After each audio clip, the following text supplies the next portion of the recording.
Episode की शुरुआत में हम देखते हैं कि डल्पो अपनी मॉम की आवाज सुनकर नींद से जागता है और काफी शॉक होता है क्योंकि उसे समझ में नहीं आ रहा था कि वो जो देख रहा है वो सपना है या फिर हकीकत। लेकिन वो कुछ नहीं कहता। फिर उसकी मॉम उससे कहती है कि क्या हुआ, तुम इतने परेशान क्यों हो। जवाब में डल्पो कहता है कि मैंने बहुत ही ज्यादा डरावना सपना देखा है। और उसका भाई जेमियोंग जो कि दूसरे रूम में कपड़े चेंज कर रहा था, वो बोलता है कि ये पागल है, इसे सपने में कुछ ना कुछ दिखता रहता है। लेकिन हमें जेमियोंग की शक्ल नहीं दिखाई जाती। तभी डल्पो नोटिस करता है कि इना भी वहाँ पर है। ये देखकर वो काफी ज्यादा घबरा जाता है और बोलता है कि ये सब क्या हो रहा है। जिस पर जेमियोंग उसे बताता है कि ये हमारी प्यारी भांजी है। ये सुनकर डल्पो समझ जाता है कि ये एक सपना है। लेकिन जब वो डाइनिंग टेबल पर बैठता है तो वो देखता है कि वो डाइनिंग टेबल की क्लॉथ को फील कर पा रहा है, जो कि हल्का रफ था। ये देखकर डल्पो काफी ज्यादा खुश होता है क्योंकि उसे अब उसके मम्मी पापा सब मिल गए थे। लेकिन तभी हम लोग देखते हैं कि इना डल्पो के पास खड़ी है और असल में डल्पो एक सपना ही देख रहा था। और सपने में वो टेबल क्लॉथ को इसलिए फील कर पा रहा था क्योंकि उसने इना की पैंट पकड़ी हुई थी। अब जब डल्पो खुशी के मारे टेबल क्लॉथ समझकर इना को खींचता है तो इना उसके मुंह पर जोरदार मुक्का मारती है। फिर हम देखते हैं कि सब लोग डाइनिंग टेबल पर बैठे हैं, जहाँ हर बार की तरह डल्पो और इना चीजों को लेकर बहस करने लगते हैं। तब इना के डैड और ग्रैंडपा इन दोनों को शांत करवाते हैं। अब इन दोनों के शांत होते ही डैड इना को रिपोर्टर की जॉब छोड़कर कोई और जॉब ढूंढने के लिए बोलते हैं, जिस पर इना मना करती है और बोलती है कि कुछ ही दिनों में मेरा एक इंटरव्यू है जिसमें मैं सिलेक्ट हो सकती हूँ, क्योंकि उसमें सिर्फ 10 ही लोगों को चुना गया है, जिसमें से सिर्फ 2 ही फेल होंगे। इसीलिए मेरे सिलेक्ट होने के चांसेस काफी ज्यादा है। अब सीन शिफ्ट होकर लियो और वांग पर आता है, जो कि चाओ यानी कि इना की मॉम के साथ काम करते थे।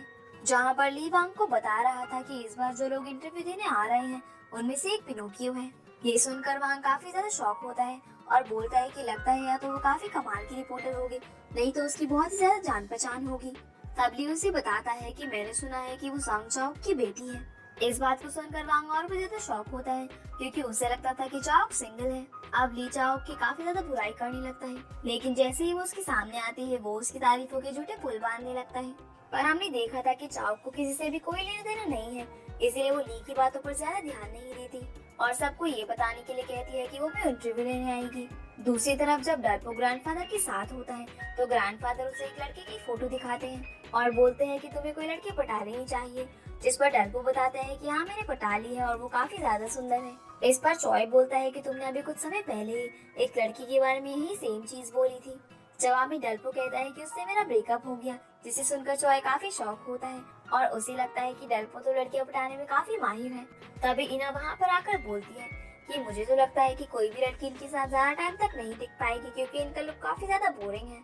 जवाब में डल्पो बोलता है कि अगर ऐसा है तो कोई बात नहीं, मुझे तो यही लुक पसंद है। लेकिन उसके बोलने के तरीके से हम लोग समझ पाते हैं कि वो झूठ बोल रहा है। इसके बाद वो ब्रश करने चला जाता है। तब ग्रैंडफादर इना से पूछते हैं कि क्या डल्पो का स्टाइल सच में बेकार है। जवाब में इना हाँ बोलती है और अपने रूम में तैयार होने चली जाती है क्योंकि आज उसका इंटरव्यू था। जहाँ डल्पो उससे पूछता है कि तुम कौन से स्टेशन पर जा रही हो, जिस पर इन्हा बताती है कि मैं एमसीएस पर जा रही हूँ जहाँ पर मेरी मॉम काम करती है और मैंने उन्हें टेक्स्ट भी कर दिया है, लेकिन उनका कोई भी रिप्लाई नहीं आया।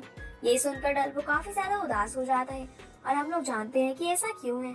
आप जब इना तैयार हो जाती है तो डल्पो उसे अपने साथ बाहर ले जाता है, जहाँ वो पहले तो इना को स्टेशन में जाने से मना करता है और उसे समझाता है कि तुम्हारी मॉम सच में बहुत बुरी है। इस पर इना उससे कहती है कि तुम ऐसा कैसे बोल सकते हो, क्या तुम उनसे मिले हो। क्योंकि डल्पो उसे सच नहीं बताना चाहता था तो वो ये बोलता है कि तुम्हें क्या लगता है कि तुम्हारी मॉम 10 सालों में इतनी बिजी होंगी कि उन्होंने तुम्हें कभी मैसेज भी नहीं किया, ना ही तुमसे मिलने की कोशिश की, और क्या पता वो नंबर किसी और का हो ना कि तुम्हारी मॉम का। ये सुनकर इना को काफी बुरा लगता है और वो वहाँ से गुस्से में जाने लगती है। आगे हम देखते हैं कि चॉय ऊपर नोटिस करता है कि डल्पो अपना वॉलेट घर पर ही भूल गया है और जैसे ही वो उसे खोल कर देखता है तो उसमें इना की फोटो होती है, जिसे देखकर वो काफी शॉक होता है। और जब वो डल्पो को देखने के लिए बाहर जाता है तो देखता है कि डल्पो सिर्फ इना को ही देख रहा है। ये देखकर वो बहुत ही परेशान होने लगता है। वही डल्पो अपनी टैक्सी उठाकर इना के सामने जाता है और सॉरी बोलते हुए कहता है कि मैं आज तुमसे पैसे नहीं लूंगा, तो क्या तुम मेरे साथ चलोगी। जिस पर इना खुश हो जाती है और डल्पो की टैक्सी में बैठकर उसके साथ जाने लगती है। अब डल्पो उसे बोलता है कि क्या तुम मेरा एक सपना खरीदोगी जो कि तुम्हारे लिए गुड लक हो सकता है, क्योंकि उसमें मैंने उन लोगों को देखा जिनसे मैं मिलना चाहता हूँ। ये सुनकर इना थोड़ी शॉक होती है और डल्पो को $5 देती हुए उसे साथ में कुछ सामान देने को बोलती है। तब डल्पो उसे एक बॉल देता है जिसे इना गुड लक मानकर अपने पेंडेंट में डाल लेती है। फिर जब वो सपने के बारे में पूछती है तो डल्पो उसे कुछ नहीं बताता। आगे हम लोग देखते हैं कि लियो और वांग वापस से चॉय युग की बताई हुई झूठी रिपोर्ट्स के बारे में अपने साथियों को बता रहे थे। दूसरी तरफ हम ईना को देखते हैं जो कि एक सैलून में आई थी और वो यहाँ पर इसलिए आई थी ताकि वो अपनी मॉम की तरह ही हेयर स्टाइल करवा सके। तभी अचानक से उसे उसकी मॉम का रिप्लाई आता है जिसे देखकर वो काफी खुश होती है क्योंकि 10 साल में पहली बार उसकी मॉम ने उसे रिप्लाई दिया था। और ये बात ईना तुरंत डल्पो को बताती है। अगले सीन में हम देखते हैं कि डल्पो पैसेंजर को किसी लोकेशन पर छोड़ता है। तभी वहाँ पर उसे एक आदमी दिखता है जो कि काफी परेशान दिख रहा था, जिससे एक ट्रक को टक्कर लग गई थी और वो डर रहा था कि कहीं ट्रक का मालिक उसे कुछ ना कहे। तब डल्पो उसे कहता है कि आप चले जाइए, मैं ट्रक के मालिक से बात कर लूंगा। ये सुनकर वो आदमी डल्पो का शुक्रिया करते हुए वहाँ से चले जाता है। अब जब काफी देर बीत जाती है तो डल्पो गाड़ी में एक नोट छोड़ देता है जिसमें उसका नंबर लिखा हुआ था और टक्कर मारने के बारे में भी लिखा था। अब उसके जाते ही ट्रक का मालिक वहाँ पर आता है जो कि और कोई नहीं बल्कि जेमी योंग था, पर उन दोनों में से कोई भी एक दूसरे को नहीं देख पाता। फिर जेमी योंग सबसे पहले अपना ट्रक चेक करता है, लेकिन उसे लगता है कि जो डेंट आया है वो काफी छोटा है जिसके उसे पैसे नहीं लेने चाहिए। फिर हम लोग चॉय को देखते हैं जो डल्पो को अपने पास बुलाकर उसे उसका वॉलेट देता है और उससे ईना की फोटो के बारे में पूछता है। तब डल्पो उससे झूठ बोल देता है कि ईना ने ही मुझे वो फोटो प्रोजेक्ट के लिए लाने को बोला था। इस बात पर चॉय को यकीन हो जाता है, लेकिन वो ईना की तस्वीर को अपने पास रख लेता है। आगे हम लोग देखते हैं कि ईना उस जगह पर पहुंच जाती है जहाँ पर उसका इंटरव्यू था और वो वहाँ पर पहुंचकर काफी ज्यादा खुश थी। लेकिन जब उसका नंबर आता है तो वो काफी ज्यादा नर्वस होती हुई सोचने लगती है कि वो अपनी मॉम से कैसे मिलेगी। अब जैसे ही वो रूम में जाती है तो चाओ उससे ज्यादा ठीक से बात नहीं करती, जिसे देखकर ईना को लगता है कि उसकी मॉम सच में बहुत ज्यादा ईमानदार है। फिर जब उसे टेस्ट देने को बोला जाता है तो वो उसमें फेल हो जाती है, जिसे देखकर चाओ उसकी बहुत ज्यादा बेइज्जती करती है और उसे वहाँ से बाहर भेज देती है। तब जाकर ईना को सच पता चलता है कि उसकी मॉम सच में बहुत ही ज्यादा बेकार है, इसीलिए वो रोने लगती है। फिर जब सबका इंटरव्यू खत्म हो जाता है तो चाओ बाहर आती है जहाँ ईना बहुत ही ज्यादा उदास थी। अब वैसे तो चाओ जानते थे कि ईना उसी की बेटी है, इसीलिए वो उसके पास जाकर उसे गले लगा लेती है, लेकिन वो उससे ज्यादा बात नहीं करती और बोलती है कि आगे से तुम अपने रास्ते पर ही रहना।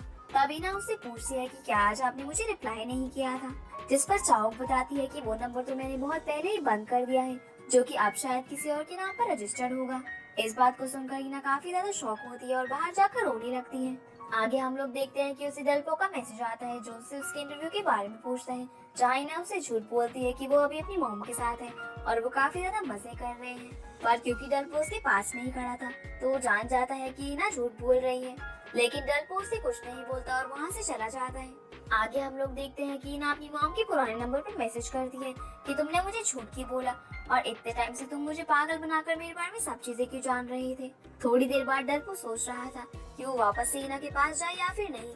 तभी उसकी टैक्सी में चाओ आकर बैठ जाती है, जिसे देखकर डल्पो उससे घबराते हुए बोलता है कि मेरी एक दोस्त आज इंटरव्यू देने के लिए आई थी जिसका नाम ईना है, तो क्या वो पास हुई। जिस पर चाओ उसे मना कर देती है और बोलती है कि पिनोकियो वाले लोग कभी भी पास नहीं हो सकते। ये सुनकर डल्पो गुस्सा आ जाता है और वो उससे पूछता है कि वो तो आपकी बेटी है, फिर आप उसके साथ ऐसा क्यों कर रहे हो। तब चाओ उसे गाड़ी रोकने के लिए बोलती है, इसीलिए डल्पो गाड़ी से उतरकर उसे बताता है कि तुम्हारे ससुर ने मुझे गोद लिया है तो मुझे जानने का पूरा हक है कि तुम ईना के साथ ऐसा बर्ताव क्यों करती हो।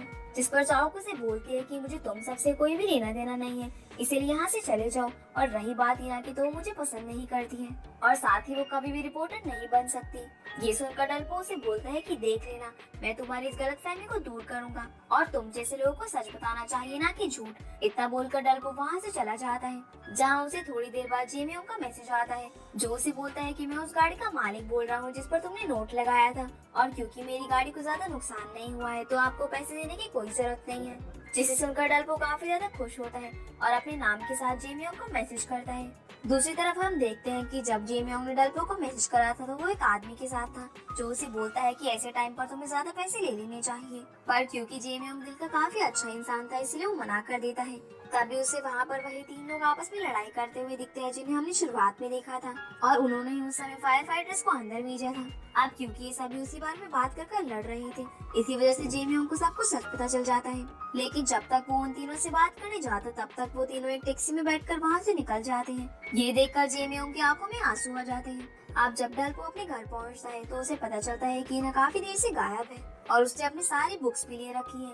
ये देखकर डल्पो तुरंत उसे ढूंढने के लिए निकल जाता है, पर उसे समझ नहीं आ रहा था कि वो उसे कहाँ पर ढूंढे। तभी उसे पास ही की एक बिल्डिंग से बहुत सारे पेजेस गिरते हुए दिखते हैं जो कि सभी ईना की बुक्स के थे। ये देखकर डल्पो तुरंत ऊपर जाता है जहाँ ईना उसे देखकर चुप हो जाती है, पर क्योंकि उसके मन में बहुत सारे सवाल चल रहे थे और वो बार बार उसी के बारे में सोच रही थी, इसलिए उसे काफी ज्यादा हिचकी आ रही थी, जिस वजह से डेल्पो उसे बड़ी आसानी से ढूंढ लेता है और वो उसे समझाता है कि टेंशन मत लो, तुम बहुत ही अच्छी रिपोर्टर बन सकती हो। अब ऐसे ही इन दोनों की बातों के दौरान इना को काफी अच्छा महसूस होने लगता है। तब डेल्पो उसे कहता है कि मुझे तुम्हारी बुक्स चाहिए क्योंकि मैं भी तुम्हारी तरह ही एक रिपोर्टर बनना चाहता हूँ। इस बात को सुनकर वो काफी शॉक होती है। तभी वहाँ पर फेस्टिवल्स के कारण आतिशबाजी होने लगती है। अब डेल्पो से बोलता है कि चलो साथ में रिपोर्टर बनते हैं। ये सुनकर इना स्माइल करती है, जिस वजह से उसकी हिचकियाँ भी बंद हो जाती है।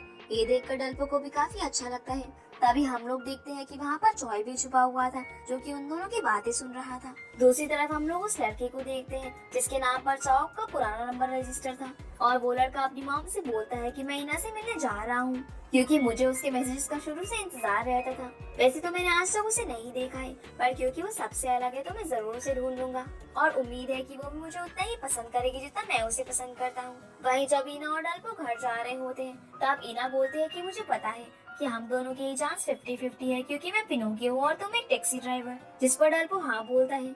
अब क्योंकि चॉय ने डेल्पो और इनो को साथ में देखा था, इसलिए वो सोच रहा था कि क्या ये दोनों सही कर रहे हैं और इस बात से परेशान होकर वो डेल्पो को अकेले में बात करने के लिए बुलाता है, जहाँ वो डेल्पो से पूछता है कि तुम्हारे दिल में इना के लिए कब से फीलिंग्स है। पहले तो डेल्पो इस बात से इनकार कर देता है, पर जब चॉय उसे छत वाली बात के बारे में बताता है तब डेल्पो उसे सच बता देता है कि उसके दिल में शुरू से ही इना के लिए फीलिंग्स है, लेकिन वो कुछ न कुछ करके उन्हें अपने मन में ही दबा लेगा। इस पर चॉय बोलता है कि हाँ ऐसा ही होना चाहिए क्योंकि मैं भी ऐसा ही चाहता हूँ। जिसके बाद जब वो अंदर जाता है तो इना उसे बोलती है कि चाहे कुछ भी हो जाए आप मेरे रिपोर्टर ही बनोगे, जिस पर चॉय मान जाता है। दूसरी तरफ हम लोग देखते हैं कि जेमियोंग को उसी फैक्ट्री को वापस से सही करने का काम दिया जाता है जिसमें उसके पिता की मौत हुई थी और जेमियोंग इस पर मान जाता है। वहीं अब डेल्पो और इना दोनों को ही रिपोर्टर बनना था तो इना एक कंपनी के बारे में पता करती है जिसका नाम बायनजी कंपनी था, जिसमें किसी का भी डायरेक्ट इंटरव्यू नहीं लिया जाता और उसे अलग अलग टेस्ट देकर आगे बढ़ना पड़ता है। अब यहाँ पर इना डिसाइड करती है कि वो तब तक अपने पिनोकियो होने के बारे में किसी को भी नहीं बताएगी जब तक वो लोग उससे कुछ नहीं पूछेंगे और इस बात पर डेल्पो भी एग्री करता है। अब डेल्पो अपने रूम में चला जाता है और उस दिन को याद करने लगता है जब उसे इना की फोटो मिली थी और उसने उसे अपने वॉलेट में रखा था। इसके बाद वो पढ़ाई चालू करता है और धीरे धीरे इना और उस सारी चीजें याद होने लगती है। तब हम लोग देखते हैं कि ग्रैंडपा भी इन दोनों को साथ में टाइम स्पेंड करते देखकर काफी खुश थे। जिसके बाद वो एक दिन डेल्पो को एक सैलून में ले जाते हैं जहाँ वो उसके बाल छोटे करवा कर उन्हें कलर करवा देते हैं। ये देखकर डेल्पो को कुछ समझ नहीं आता और ग्रैंडपा भी कुछ नहीं बोलते और उसे कपड़े भी चेंज करवा देते हैं। फिर जब डेल्पो कोट पैंट पहनकर बाहर आता है तो वो किसी सेलिब्रिटी से कम नहीं लगता, लेकिन अभी भी डेल्पो को समझ नहीं आ रहा था कि ग्रैंडपा ऐसा क्यों कर रहे हैं। तब वो बोलता है कि मैं इसमें आपके बेटे जैसा नहीं लगता। जवाब में ग्रैंडपा बोलते हैं कि मुझे पता है कि तुम मेरे असली बेटे नहीं हो, पर मैं तुम्हें अपना बेटा ही मानता हूँ। ये सुनकर डेल्पो काफी ज्यादा शौक होता है। तब ग्रैंडपा उसके साथ बस में जाते हैं और उसे बताते हैं कि 1 साल के अंदर ही मुझे सच्चाई पता चल गई थी, पर क्योंकि तुम मुझे काफी अच्छे लगते थे तो मैंने नाटक करा ताकि चॉय तुम्हें घर से ना निकाल दे। ये बात सुनकर डेल्पो रोने लगता है। तब ग्रैंडपा उसे शांत करवाते हुए बोलते हैं कि तुम बहुत ही हैंडसम हो तो चंपू बनकर मत रहा करो। अब जब ये दोनों घर पहुँचते हैं तो डेल्पो को चॉय पहचान नहीं पाता क्योंकि वो काफी ज्यादा हैंडसम लग रहा था और इना उसे देखती ही रह जाती है। ये देखकर चॉय इना को साइड में ले जाता है और उसे बोलता है कि तुम्हें घर में ऐसे कपड़े नहीं पहनने चाहिए। ये सुनकर इना शॉक होती है। तब चॉय उसे बोलता है कि कहीं डेल्पो तुमसे प्यार न कर बैठे। इस पर इना उसे समझाने लगती है कि ऐसा कभी भी नहीं होगा क्योंकि वो हर जगह पर बेस्ट है। जो चीज मुझसे 3 साल में नहीं हो पाई वो उसने 1 ही महीने में कर दी और मुझे नहीं लगता कि वो मुझ जैसी लड़की को पसंद करेगा। इतना बोलकर वो अपने रूम में चली जाती है और डेल्पो भी अपने रूम में पढ़ाई करने लगता है। अगले दिन ये दोनों उस जगह पर पहुंचते हैं जहाँ पर इनका टेस्ट था और वहाँ पर वो लड़का भी आया था जो कि इना के पीछे पड़ा था और वहाँ पर जब उनका नंबर आने वाला होता है तो वो दोनों आपस में बातें करने लगते हैं। तभी वो लड़का जिसका नाम बियोम था वो थोड़ी देर पहले के बारे में सोचता है जब वो अपनी मॉम से इना के बारे में बातें कर रहा था, जहाँ उसकी बातों से हम जान पाते हैं कि उसके पास पहले से ही पैसों की कोई कमी नहीं है और यहाँ वो बस इना की वजह से आया हुआ था। तभी उसे इना बस में डेल्पो के साथ जाती हुई दिखती है जिसे देखकर वो आंख मारता है, लेकिन जब डेल्पो उसकी ऐसी हरकत देखता है तो वो इना को अपने पीछे छुपा लेता है। आगे हम लोग देखते हैं कि जब इन सब का टेस्ट हो रहा होता है तो यहाँ पर सभी बच्चे पास हो जाते हैं और जब ईना पास होने वाली होती है तभी उससे एक सवाल पूछा जाता है जिसमें उसे सच का जवाब देना था, पर वो यहाँ पर सच नहीं बोल सकती थी। ये देखकर बियोम और डल्पो साथ में उसकी मदद करते हैं और अब वो सारे टेस्ट में पास हो जाते हैं। अब आगे जब डल्पो और ईना बात कर रहे थे तब उनकी बातों से हमें पता चलता है कि डल्पो भी इस कंपनी में तभी काम करेगा जब ईना का सिलेक्शन होगा। इतने में वहाँ पर सभी को वापस से डिबेट के लिए अंदर बुलाया जाता है, जहाँ उन्हें वो न्यूज दिखाई जाती है जिसमें फायर फाइटर किम और उसकी फैमिली की पूरी कहानी थी। ये देखकर डल्पो काफी ज्यादा गुस्से में आ जाता है क्योंकि ये उसकी फैमिली की कहानी थी। तब ईना बोलती है कि शायद हो सकता है कि जो भी कुछ हुआ वो सब कुछ सच हो, क्योंकि गवाही एक पिनोकियो ने दी थी। जिस पर इंचार्ज बोलता है कि सच हो सकता है, लेकिन हमें कुछ समय पहले किम का कंकाल उस बिल्डिंग के पास से मिला है।